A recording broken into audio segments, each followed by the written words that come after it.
ጤና ይስጥልኝ ክቡራትና ክቡራን የዩቲዩብ ቻናል ቤተሰቦች፣ ሰበር መረጃዎች መውጣታቸውን ቀጥለዋል። አስቸኳይ ፈጣን ሰበር መረጃዎች ዩቲዩብ ላይ ሲጫኑ ቀድሞ ለእናንተ መልእክት እንዲደርሳችሁ እና ዜናዎችን በፍጥነት እንድትከታተሉ የዩቲዩብ ቻናሌን ሰብስክራይብ በማድረግ የደወል ምልክቷን መጫን አትዘንጉም። ወደ ሰበር መረጃዎች። ነዳጅ ቆጥባችሁ ተጠቀሙ። ጠቅላይ ሚኒስትር አብይ አህመድ በማህበራዊ ትስስር ገጻቸው ጠቅላይ ሚኒስትር አብይ አህመድ ባስተላለፉት መልእክት በመካከለኛ ምስራቅ በተፈጠረው ቀውስ የተነሳ ነዳጅ ገዝተው የሚጠቀሙ ሀገሮች እንደ ልብ ለማግኘት መቸገራቸውን አንስተዋል። በመሆኑም ችግሩ ተፈቶ ወደ መደበኛ ነዳጅ አቅርቦት ስራ እስክንመለስ ድረስ ነዳጅን በቁጠባና ለመሰረታዊ ነገሮች ቅድሚያ በመስጠት መጠቀም ይኖርብናል ብለዋል። የነዳጅ አከፋፋዮች፣ ማደያዎችና ተጠቃሚዎች ነዳጁን በቁጠባ ለመሰረታዊ ነገሮች ቅድሚያ በመስጠት ሁሎችንም በኃላፊነት ስሜት እንድንጠቀሙ ለማሳሰብ ወዳሉ ሲሉ አሳስበዋል። ትራምፕ ድፍረቱ ካለው መርከቦችን ወደ ፋርስ ባህረ ሰላጤ ላክ፣ ያኔ እውነታውን ያያል። የኢራን አብዮታዊ ዘብ የኢራን አብዮታዊ ዘብ ቃል አቀባይ የሀገሪቱ ባህር ኃይል አቅም በአሜሪካ ጥቃት መዳከሙን የሚገልጸውን መረጃ አስተባበሉ። ቃል አቀባዩ አክለውም ፕሬዚዳንት ትራምፕ ድፍረቱ ካላቸው መርከቦቻቸውን ወደ ፋርስ ባህረ ሰላጤ እንዲልኩ ተገዳድረዋል። የኢራን አብዮታዊ ዘብ ቃል አቀባይ ዛሬ በሰጡት መግለጫ አሜሪካ የኢራን ወታደራዊ አቅም አዳክሜያለሁ በማለት የምታሰራጨው መረጃ ከእውነት የራቀ ነው ሲሉ አጣጥለዋል። ቃል አቀባዩ የአሜሪካ የኃይል እርምጃ አቅልሎ በመመልከት የሀገሪቱ የባህር ኃይል አሁንም በሙሉ ጥንካሬ ላይ እንደሚገኝ ገልጸዋል። ቃል አቀባዩ በተለይ ለተመራጩ የዩናይትድ ስቴትስ ፕሬዝዳንት ዶናልድ ትራምፕ ቀጥተኛ መልእክት ያስተላለፉ ሲሆን ትራምፕ ድፍረቱ ካለው መርከቦችን ወደ ፋርስ ባህረ ሰላጤ ላክ፣ ያኔ እውነታውን ያያል በማለት ዝተዋል። ይህ የኢራን ምላሽ የመጣው ዋሽንግተን በቅርቡ በወሰደቻቸው እርምጃዎች የኢራን ባህር ኃይል የመከላከልና የማጥቃት አቅም ላይ ከፍተኛ ጉዳት ደርሷል የሚሉ መረጃዎች መውጣታቸውን ተከትሎ ነው። ይሁን እንጂ ቴህራን ይህንን መረጃ የፕሮፓጋንዳ አካል ነው ስትል ውድቅ አድርጋለች። በሁለቱ ሀገራት መካከል ያለው ወታደራዊ ውጥረት በፋርስ ባህረ ሰላጤ አካባቢ እያየለ የመጣ ሲሆን የኢራን አብዮታዊ ዘብ ማንኛውንም አይነት ትንኮሳ ለመመከት በጠንቀቅ መቆሙን በድጋሚ አስታውቋል። የኢራን አብዮታዊ ዘበኛ IRGC ፈታህ የተሰኘ የሃይፐርሶኒክ ሚሳይሎችን እና ድሮኖችን በመጠቀም በቀጠናው በሚገኙ የአሜሪካና የእስራኤል ኢላማዎች ላይ አዲስ የጥቃት ማዕበል መክፈቱን አስታወቀም። እንደዘገበው ከሆነ ጥቃቱ በተባበሩት አረብ ኤሚሬቶች የሚገኘውን የአሜሪካ አልዳፍራ የአየር ኃይል መሰረት ኢላማ ያደረጉ 10 የሚያሉ የፋታህና ቃዳር ሚሳይሎች እንዲሁም ተቀጣጣይ ድሮኖች ያካተተ ነበር። በ2023 ይፋ የተደረገው የፋታ ሚሳኤል ከድምፅ ፍጥነት በ13 እጥፍ በላይ ማክ 13 ሊጓዝ እንደሚችል እና በአየር ላይ ያለ አቅጣጫውን የመቀየር ማኑቨር አቅም እንዳለው ኢራን ትገልጻለች። ይህ ሚሳኤሉ በአየር መከላከያ ለመመታት እጅግ አስቸጋሪ አድርጓል። ኢራን ጥቃቱ የአሜሪካና የእስራኤል ወታደራዊ እንቅስቃሴ የሚመራባቸውን የእዝ ማዕከላትና መሰረተ ልማቶችን ማውደሟን ገልጻለች።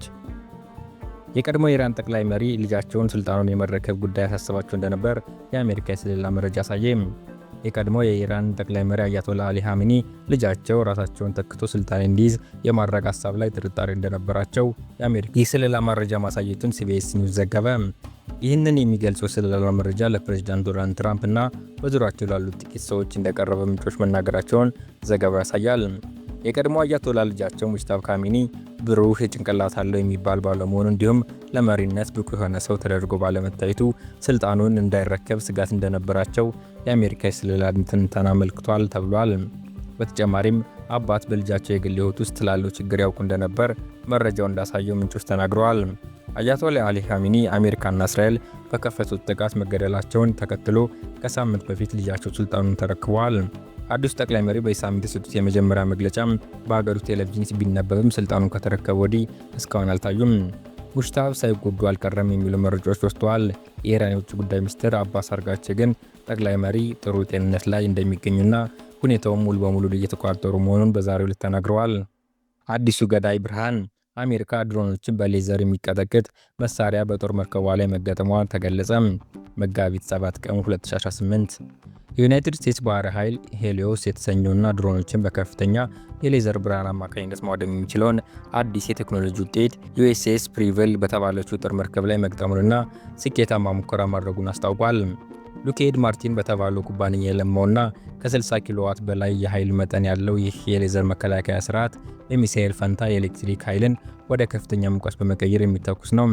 መሳሪያው በተለይም በቅርብ ርቀት የሚመጡ የጠላት ድሮኖችንና ትንንሽ የአየር ላይ ስጋቶችን በቅጽበት የማቃጠልና የማክሸፍ ብቃት እንዳለው ተነግሯል። ይህ ቴክኖሎጂ ከመደበኛ የመርከቧ የራዳርና የቁጥጥር ስርዓት ጋር ሙሉ በሙሉ የተቀናጀ ሲሆን ዋነኛ ልዩ ባህሪውም የመርከቧን የኤሌክትሪክ ኃይል ብቻ የሚጠቀም በመሆኑ እንደ መደበኛ ሚሳኤሎች ጥይት አለቀብኝ የሚል ስጋት የሌለበት መሆኑ ነው። ይህም መርከቧ ለተደጋጋሚ ጥቃቶች ፈጣንና የማቋረጥ ምላሽ እንድትሰጥ ያስችላታል። የጦር መርከቧን የመከላከል አቅም በእጅጉ ያሳድጋል ተብሎ የታመነበት ይህ የሎይስ ወደፊት የሚሳኤሉን ወጪ በመቀነስ ረገድ ትልቅ ሚና እንደሚጫወት ይጠበቃል። የአሜሪካው ፕሬዚዳንት ዶናልድ ትራምፕ ኤር ፎርስ ዋን አሁን በተሰኘው ፕሬዚዳንታዊ አውሮፕላን ውስጥ ሆነው ለጋዜጠኞች በሰጡት መግለጫ የኢራን ሕዝብ በመንግስቱ ላይ ለምን አመፅ እንዳላነሳሳ የገባቸውን ምክንያት አብራርተዋል። ፕሬዚዳንቱ የኢራን አመራሮች ጉልበተኞች ሲሉ የጠሯቸው ሲሆን አደባባይ ወጣቶች ካመጻችሁ ጥይት ይዘንብባቸዋል፣ ትገደላላችሁ የሚል ማስጠንቀቂያ በማውጣት ለሁሉም አሳውቀዋል። ስለዚህ ሰልፈኞች ለምን አደባባይ እንደማይወጡ በሚገባ ሊረዳው ይችላሉ በማለት የህዝብን ስጋት ተንትነዋል። ትራምፕ በኢራን ላይ ወታደራዊ ጥቃትና ጦርነት ከከፈተ በኋላ የኢራን ህዝብ አደባባይ በመውጣት መንግስቱን ከስልጣን እንዲያወርድ በተደጋጋሚ ጥሪ አቅርበው እንደነበር ይታወሳል። ይሁን እንጂ አንድ ጋዜጠኛ አሁን ድል አድርገናል ብሎ ለማወጅ ዝግጁ ነዎት ወይ ሲል ላቀረበላቸው ጥያቄ ፕሬዝዳንቱ ፈጣን ምላሽ ሰጥተዋል። አይ ያንን ማድረግ አንፈልግም፣ ድል አድርገናል የምልበት ምንም ምክንያት የለም፣ ከዚህ ይልቅ አመድ አድርገናቸዋል ብዬ መናገር መርጣለሁ በማለት በኢራን ላይ ያደረሱትን ወታደራዊ ውድመት አጉልተው ገልጸዋል። ውድ ኤክስተር ዜና ቤተሰቦች የትራምፕን አስተያየት እንዴት አያችሁት? አስተያየት መስጫው ላይ ሀሳባችሁን አስፍሩልኝ።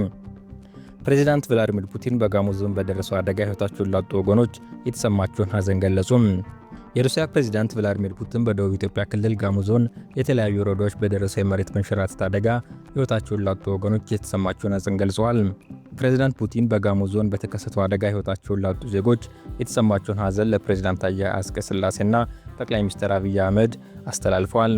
ፕሬዚዳንቱ ባስተላለፉት የሀዘን መግለጫ መልእክት በተከሰተው የመሬት መንሸራተትና የመሬት ናዳ አደጋ ህይወታቸውን ላጡ ዜጎች ቤተሰቦችና ወዳጆች መጽናናትን ተመኝተዋል። በተከሰተው የተፈጥሮ አደጋ ጉዳት የደረሰባቸው ኢትዮጵያውያን በፍጥነት እንዲያገግሙ መልካም ምኞታቸውን ማስተላለፋቸውን በኢትዮጵያ ከሩሲያ ኤምባሲ የተገኘውን መረጃ ያመለክታል። የኢራን አብዮታዊ ዘብ 55 ዙር የድሮን እና የሚሳኤል ጥቃቶችን መፈጸሙን አስታወቀም። የኢራን እስላማዊ አብዮታዊ ዘብ ኦፕሬሽን ትሩ ፕሮሚስ 4 በተሰኘው ዘመቻ ቴል አቪቭ እና ቤን ጉሪን አየር ማረፊያዎች ውስጥ የሚገኙ የተለያዩ ማዕከላት ላይ ኢላማ ያደረጉ 55 ዙር የድሮን እና የሚሳኤል ጥቃቶች መፈጸሙን ገለጸ። በእነዚህ ጥቃቶች ኢላማ ከተደረጉት ተቋማት መካከል የኤሮስፔስ መሳሪያዎች ማምረቻ እንዲሁም የአውሮፕላን ነዳጅ መቅጫ የገዛ ማዕከላት እንደሚገኙበት አብዮታዊ ዘብ ባወጣው መግለጫ አስታውቋል። በዚህ ዘመቻ ፋታህ፣ ኤማድ፣ ቋድር ሃይፐርሶኒክ ሚሳኤሎችን እንዲሁም አውዳሚ ድሮኖችን ጥቅም ላይ እንደዋሉ ተነግሯል። አብዮታዊ ዘብ አክሎም አልዳፍራ የአየር ኃይል ጦር ሰፈር፣ ጁፋሪ ባህር ኃይል ጦር ሰፈር እንዲሁም ሼክ ኢሳ የአየር ኃይል ጦር ሰፈር በውስጡ የሚገኙ የአሜሪካ ወታደራዊ ተቋማትን ኢላማ ማድረጉን አስታውቋል። በጦር ሰፈሮች የሚገኙት የአሜሪካ ይዞታዎች ከተመቱባቸው መሳሪያዎች መካከል ፋታህ፣ ዙልፋቂር፣ ተስፋህ የመካከለኛ ርቀት ሚሳኤል ተጠቅሰዋል። ስማርትና አውዳሚ ድሮኖችን ጥቅም ላይ ውለዋል ተብሏል። ከተባበሩት አረብ ኤሚሬቶች ዋና ከተማ አቡዳቢ በ30 ኪሎ ሜትር ርቀት ላይ የሚገኘው አልደፍራ የአየር ኃይል ጦር ሰፈር የኤሚሬቶች አየር ኃይል የውጊያ እዝ የአሜሪካ አየር ኃይል ዋና መስሪያ ቤቶችን ይዟል። ባህሬን ውስጥ የሚገኘው የጂፍኤር አየር ኃይል ጦር ሰፈር ደግሞ ዩኤስ ፊቭዝ ፍሊት የተሰኘውን የአሜሪካ ጦር መርከብ ማረፊያ ነው። ሼክ ኢሳ አየር ኃይል ጦር ሰፈርም ባህሬን ውስጥ የሚገኝ ወታደራዊ አየር ማረፊያ ነው። በሌላ በኩል በዛሬው ዕለት የአሜሪካና የእስራኤል ተዋጊ ጀቶች በምስራቃዊ ቴህራን በሚገኙ አካባቢዎች ላይ ጥቃት መፈጸማቸውን የኢራኑ ፋርስ ዜና ወኪል ዘግቧል። የእስራኤል ጦር የቀድሞውን የኢራን ጠቅላይ መሪ የግል አውሮፕላን ማውደሙን ተናገረ። የእስራኤል ጦር ቴህራን በሚገኘው መህር አብዳ አየር ማረፊያ ላይ በፈጸሙት ጥቃት የቀድሞው የኢራን ጠቅላይ መሪ አያቶላ አሊ ኻሜኒ ይጠቀሙበት የነበረን አውሮፕላን ማውደሙን ተናገረ። የእስራኤል መከላከያ ሰራዊት በፋርስ ቋንቋ ማህበራዊ ሚዲያ ገጹ ባወጣው መግለጫ አውሮፕላኑ በሽብርተኛው የኢራን አገዛዝ መሪ አሊ ኻሜኒና በሌሎች አገዛዝ ከፍተኛ ባለስልጣናት እንዲሁም የኢራን ጦር አባላት ጥቅም ላይ ይውል ነበር ብለዋል። ባለስልጣናቱ ወታደራዊ ግዢዎችን ለመፈጸም እንዲሁም በአገር ውስጥና የውጭ በሮች ከተጨማሪ ሀገራት ጋር የሚደረግ ግንኙነት ለመምራት ይጠቀሙት እንደነበር ገልጸዋል። ሰኞ ጠዋት ላይ ቴህራን ውስጥ በርካታ የአየር ጥቃቶች እንደተፈጸሙ ተገልጿል። ነዋሪዎች መህርባድ አየር ማረፊያ አቅራቢያ በርካታ ፍንዳታዎችን እንዲሁም ጥቁር ጭስ ወደ ላይ ሲጎን መመልከታቸውን ተናግረዋል። በርካታ ተጓዦችን በማስተናገድ ከኢራን አየር ማረፊያዎች ቀዳሚ የሆነው መህርባድ በርካታ የአየር ጥቃቶችን ኢላማ ሆኗል። ኢራን በቀይ ባህር ላይ የሚገኘውን የአሜሪካ ግዙፍ የጦር መርከብን ኢላማ አድርጋለች አለች። የኢራን ጦር በቀይ ባህር አካባቢ የሚገኘው አሜሪካ ግዙፍ አውሮፕላን ተሸካሚ ጦር መርከብ ለአገሩ ስጋት በመሆኑ ተገቢ የጥቃት ኢላማ እንደሚሆን አስታወቀም። የኢራን እስላማዊ አብዮታዊ ዘብ አንድ አካል የሆነው ሀተም አል-አንባያ ባወጣው መግለጫ የአሜሪካ ጦር አውሮፕላን ተሸካሚ መርከብ ጄራርድ ፎርድ በቀይ ባህር መገኘቱ ለኢራን ስጋት ስለሚሆን የመርከቡ የአቅርቦትና የአገልግሎት ማዕከላት በሙሉ የኢራን ጦር ኃይሎች ኢላማ ተደርጎ ይቆጠራሉ ብሏል። 300 ሜትር ርዝመት ያለው ይህ ጄራርድ አር ፎርድ የተባለው የጦር ጀቶች ተሸካሚ የጦር መርከብ በዓለም ላይ ትልቁ የጦር መርከብ ነው። በመካከለኛው ምስራቅ የአሜሪካ ጦር ሰራዊት ማዕከላዊ ዕዝ ሴንትኮም ባለፈው ሐሙስ በዚህ የጦር መርከብ አንድ ክፍል ላይ እሳት ተነስቶ እንደነበር አስታውቋል። ነገር ግን እሳቱ በቁጥጥር ስር እንደዋለና መርከቧ አጠቃላይ እንቅስቃሴ ላይ መስተጓጎል የሚያስከትል ጉዳት እንዳልደረሰና ሙሉ ለሙሉ ስራውን ያከናወነ መሆኑን ገልጿል። ማዕከላዊ ዕዙ ጨምሮም በመርከቡ ላይ የተነሳው እሳት ከጦርነት ጋር በተያያዘ አይደለም ሲሉ በወታደራዊ እንቅስቃሴ ምክንያት እንዳልሆነ አመልክቷል። የጦር አውሮፕላን ተሸካሚ ዩኤስኤስ ጄራርድ አር ፎርድ በቬንዙዌላ ከተፈጸመውና የአሜሪካ ወታደራዊ እርምጃ በኋላ በኢራን ላይ የተከፈተው ጦርነት ከመጀመሩ በፊት ወደ መካከለኛው ምስራቅ እንዲንቀሳቀስ ተደርጎ በቀይ ባህር ላይ የሚገኘው እስራኤል ለውስን ዘመቻ ወታደሮችን ወደ ሊባኖስ ማስገባቷን አስታወቀች።